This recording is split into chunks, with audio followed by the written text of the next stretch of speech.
നമ്മൾ മലയാളികൾ ഒരുപാട് സിനിമകളും സീരീസുകളും എല്ലാം കാണുന്നവരാണ്. അതിൽ തന്നെ ഒരുപാട് ഇംഗ്ലീഷിലും കൊറിയനിലും ഒക്കെ ആയിരിക്കും. അതുകൊണ്ട് തന്നെ നമുക്ക് ഒരുപാട് മികച്ച സിനിമാറ്റിക് എക്സ്പീരിയൻസുകൾ ലഭിച്ചിട്ടുമുണ്ട്. പക്ഷേ നമ്മൾ ഈ അന്യഭാഷാ സിനിമകളും സീരീസുകളും എല്ലാം തേടി പോകുമ്പോൾ നമ്മൾ ഒരുപാട് നല്ല മികച്ച ഇന്ത്യൻ സീരീസുകളും മിസ്സാക്കാറുണ്ട്. അതുകൊണ്ട് തന്നെ നമ്മൾ ഒരിക്കലും മിസ്സാക്കാൻ പാടില്ലാത്ത 7 ഇന്ത്യൻ സീരീസുകളാണ് നമ്മൾ ഈ വീഡിയോയിൽ പറയാൻ പോകുന്നത്. ഈ പറയാൻ പോകുന്ന സീരീസുകളിൽ പലതും ഹോളിവുഡ് ലെവലുമായിട്ട് പിടിച്ചു നിൽക്കുന്നവയാണ്.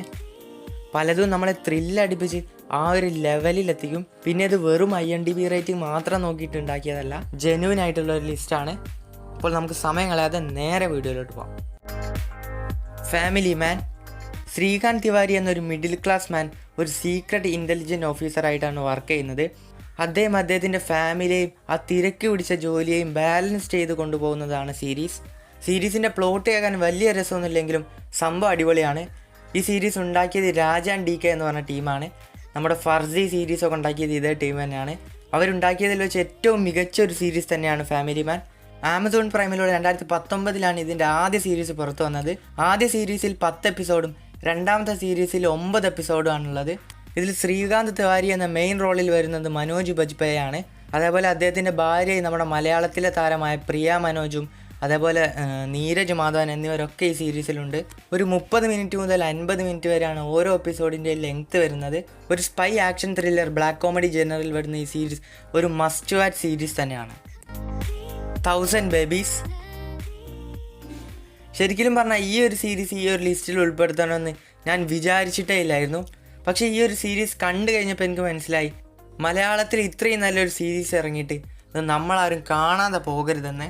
ഇതിനെക്കുറിച്ച് കൂടുതൽ ഡീറ്റെയിൽസ് ഒന്നും എനിക്ക് പറയാൻ പറ്റില്ല, കാരണം അതിപ്പോൾ അടുത്ത് ഇറങ്ങിയിട്ടേ ഉള്ളൂ. എന്ത് പറഞ്ഞാലും അതൊരു സ്പോയിലറായി മാറും. ഏതായാലും ജസ്റ്റ് നിങ്ങൾ പോയി കാണുക. ഒരു ക്രൈം ത്രില്ലർ മിനി സീരീസാണിത്. Disney+ ഹോട്ട്സ്റ്റാറിലാണ് ഇത് ഇറങ്ങിയിരിക്കുന്നത്. ഇത് എഴുതിയതും സംവിധാനം ചെയ്തതും നജീം കോയാണ്. ഇത്രയും നല്ലൊരു സീരീസ് മലയാളത്തിൽ ഇറക്കിയതിന് ആളോട് നമ്മൾ നന്ദി പറയേണ്ടതുണ്ട്. ഇതിൽ മെയിനായിട്ട് വരുന്നത് റഹ്മാനാണ്.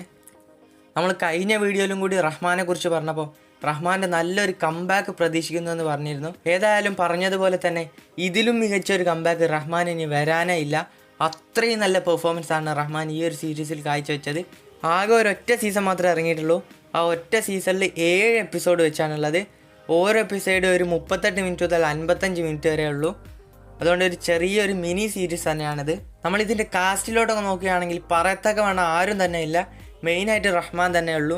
അതേപോലെ ഇതിൻ്റെ സിനിമാറ്റോഗ്രഫി ഒരു രക്ഷയില്ല. ഇതിൻ്റെ സിനിമാറ്റോഗ്രഫി ചെയ്തിരിക്കുന്നത് ഫായിസ് സിദ്ദീഖാണ്. ഇതിലെ ക്ലൈമാക്സൊക്കെ അതിഗംഭീരമാണ്. ഇതൊരു മസ്റ്റ് വാച്ച് സീരീസ് തന്നെയാണ്.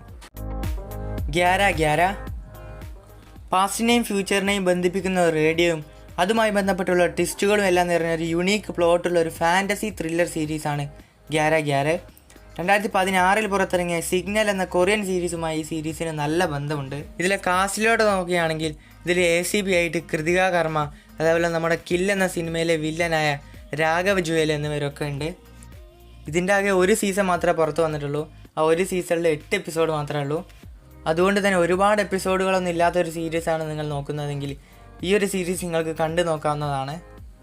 പക്ഷേ വെറും 8 എപ്പിസോഡ് കൊണ്ട് തന്നെ ഒരുപാട് ഫാൻ ബേസ് ഉണ്ടാക്കിയ ഒരു സീരീസ് തന്നെയാണ് 11. പഞ്ചായത്ത്. ഒരു റിമോട്ട് ഏരിയയിൽ പഞ്ചായത്ത് സെക്രട്ടറിയായി ജോലി കിട്ടുന്ന അഭിഷേക് ത്രിപതി എന്ന ആളെയും പിന്നീട് അങ്ങോട്ട് നടക്കുന്ന കാര്യങ്ങളൊക്കെ ഒരു കോമഡി രൂപത്തിൽ പറയുന്ന ഒരു കോമഡി ഡ്രാമ സീരീസാണ് പഞ്ചായത്ത്. ആമസോൺ പ്രൈമിലൂടെ 2020 ആദ്യ സീസണും 2022 രണ്ടാമത്തെ സീസണും പിന്നീട് 2024 മൂന്നാമത്തെ സീസണുമാണ് പഞ്ചായത്തിൻ്റെ പുറത്തിറങ്ങിയത്. ഓരോ സീസണിലും 8 എപ്പിസോഡ് വെച്ചാണുള്ളത്. ഈ സീരീസിന് വലിയൊരു ഫാൻ ബേസ് തന്നെയാണ് പുറത്തുള്ളത്. ഈ സീരീസ് മുഴുവനും എഴുതിയത് ചന്ദ്രകുമാറും ഇത് ഡയറക്റ്റ് ചെയ്തത് ദീപക് കുമാറുമാണ്. ഇതിൻ്റെ 4ാമത്തെ സീസൺ 2026 പുറത്തിറങ്ങുമെന്നാണ് പ്രതീക്ഷിക്കുന്നത്. ഏതായാലും ഇതിൻ്റെ തന്നെ തമിഴ് വേർഷൻ തലൈവേട്ടയൻ പാളയം എന്ന പേരിൽ ഇറങ്ങിയിട്ടുണ്ട്. ഒരു സീരീസിൻ്റെ തന്നെ റീമേക്കൊക്കെ ഇറങ്ങണമെങ്കിൽ അതിൻ്റെ റേഞ്ച് വേറെ തന്നെയാണ്. ഏതായാലും 2020 ഫിലിം ഫെയർ OTT അവാർഡിലെ best comedy series, best actor, best supporting actress എന്നീ അവാർഡുകളൊക്കെ ഈ സീരീസിന് ലഭിച്ചിട്ടുണ്ട്. ഏതായാലും നിങ്ങളൊരു കോമഡി സീരീസാണ് നോക്കുന്നതെങ്കിൽ ഇതൊരു മസ്റ്റ് വാച്ച് സീരീസ് തന്നെയാണ്. Kerala crime files.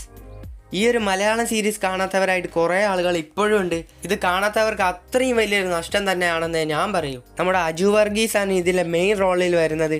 അജു വർഗീസിന് ഈ പോലീസ് വേഷങ്ങളൊക്കെ പറ്റുമെന്ന് സംശയിക്കുന്നവർക്ക് ഈ സീരീസ് കണ്ടാൽ ആ സംശയം അങ്ങ് മാറിക്കിട്ടും. അതേപോലെ ലാലും പിന്നെ കുറേ പുതിയ മുഖങ്ങളൊക്കെയാണ് ഈ സീരീസിലുള്ളത്. 2023 ഡിസ്നി പ്ലസ് ഹോട്ട്സ്റ്റാറിലാണ് ഇതിൻ്റെ ആദ്യ സീസൺ പുറത്തിറങ്ങിയത്. ഈ ഒരു ഫസ്റ്റ് സീസണിൽ വെറും 6 എപ്പിസോഡ് മാത്രമേ ഉള്ളൂ. ഇതിൻ്റെ സെക്കൻഡ് സീസണിൻ്റെ ഷൂട്ടിംഗ് ആണ് ഓൾറെഡി തുടങ്ങിയിട്ടുണ്ട്. ഏതായാലും ഈ ഒരു ക്രൈം ത്രില്ലർ സീരീസ് ഒരു മസ്റ്റ് വാച്ച് സീരീസ് തന്നെയാണ്. കാണാത്തവരുണ്ടെങ്കിൽ ഉറപ്പായും പോയി കാണുക. Sacred games. മുംബൈയിലെ ഒരു പോലീസുകാരൻ അന്വേഷിക്കുന്ന കേസുകളിലൂടെയാണ് ഈ സീരീസ് മുഴുവനായും കടന്നു പോകുന്നത്. വളരെ വെറൈറ്റിയിലും ഒരുപാട് ട്വിസ്റ്റുകളും നിറഞ്ഞ ഈ ഒരു സീരീസ് 2006 വിക്രം ചന്ദ്രാസ് എന്നൊരു എഴുത്തുകാരൻ എഴുതിയ ഇതേ പേരിൽ ഇറങ്ങിയ നോവലുമായി ബന്ധപ്പെട്ടാണ് ഈ സീരീസ് ഇറങ്ങിയിരിക്കുന്നത്. ഈ ഒരു സീരീസ് ഒരു വെറൈറ്റി ക്രൈം ത്രില്ലർ സീരീസാണ്. ഈ ഒരു സീരീസിലോട്ട് നോക്കിക്കഴിഞ്ഞാൽ ഇതുവരെ 2 സീസൺസ് ആണ് ഇറങ്ങിയിരിക്കുന്നത്. ഓരോ സീസണിലും 8 എപ്പിസോഡ് വെച്ച് അങ്ങനെ ആകപ്പാടെ 16 എപ്പിസോഡുകളാണ് ഈ സീരീസിൽ മുഴുവനായുള്ളത്. ഇതിലെ ആദ്യ സീസൺ 2018 രണ്ടാമത്തെ സീസൺ 2019 ഇറങ്ങിയിരിക്കുന്നത്. ഇതൊരു അടിപൊളി ക്രൈം ത്രില്ലർ സീരീസ് തന്നെയാണ്. ഇതിലെ കാസ്റ്റിലോട്ട് നോക്കുകയാണെങ്കിൽ ഇതിൽ സെയ്ഫ് അലി ഖാൻ, രാധിക ആപ്റ്റെ എന്ന പോലുള്ള വലിയ വലിയ ആളുകളൊക്കെ ഈ സീരീസിലുണ്ട്. ഇതിലെ ഓരോ എപ്പിസോഡും ഒരു 43 മിനിറ്റ് മുതൽ 1 മണിക്കൂർ വരെ ഉള്ളൂ. പിന്നെ ഇത് നിങ്ങൾക്ക് നെറ്റ്ഫ്ലിക്സിലാണ് കാണാൻ സാധിക്കുക. അപ്പോൾ ഇത് കാണാത്തവരുണ്ടെങ്കിൽ ജസ്റ്റ് ഒന്ന് കണ്ടു നോക്കുക. ഒരു മസ്റ്റ് വാച്ച് സീരീസ് തന്നെയാണ് ഇതും. ഡൽഹി ക്രൈം. 2012 ഡൽഹിയിൽ ശരിക്കും നടന്ന ഒരു കഥയെ ആസ്പദമാക്കി എടുത്ത സീരീസാണ് ഡൽഹി ക്രൈംസ്. പ്രേക്ഷകരെ വളരെ എൻഗേജിംഗ് ആയിട്ട് കൊണ്ടുപോകുന്ന ഈ സീരീസിൽ ഇതുവരെ 2 സീസൺസാണ് ഇറങ്ങിയിരിക്കുന്നത്. ആദ്യ സീസണിൽ 7 എപ്പിസോഡും രണ്ടാമത്തെ സീസണിൽ 5 എപ്പിസോഡും ആണുള്ളത്. ഓരോ എപ്പിസോഡും ഒരു അരമണിക്കൂർ മുതൽ 1 മണിക്കൂർ വരെ മാത്രമേ ഉള്ളൂ. ഈ ഒരു ക്രൈം ഡ്രാമ സീരീസ് ഉണ്ടാക്കിയിരിക്കുന്നത് റിച്ചി മെഹത്ത എന്നൊരു ഡയറക്ടറാണ്. ഇതിലെ കാസ്റ്റിലോട്ട് നോക്കിക്കഴിഞ്ഞാൽ പറയത്തക്കവണ്ണം ആരും തന്നെ ഇല്ലെങ്കിലും ഇതിലെ സ്റ്റോറി ടെല്ലിംഗ് അടിപൊളിയാണ്. വെറും 2 സീസൺ കൊണ്ട് തന്നെ ഒരുപാട് ആരാധകരാണ് ഈ ഒരു സീരീസ് ഉണ്ടാക്കിയിരിക്കുന്നത്. ഈ ഒരു സീരീസ് നിങ്ങൾക്ക് നെറ്റ്ഫ്ലിക്സിലാണ് കാണാൻ സാധിക്കുക.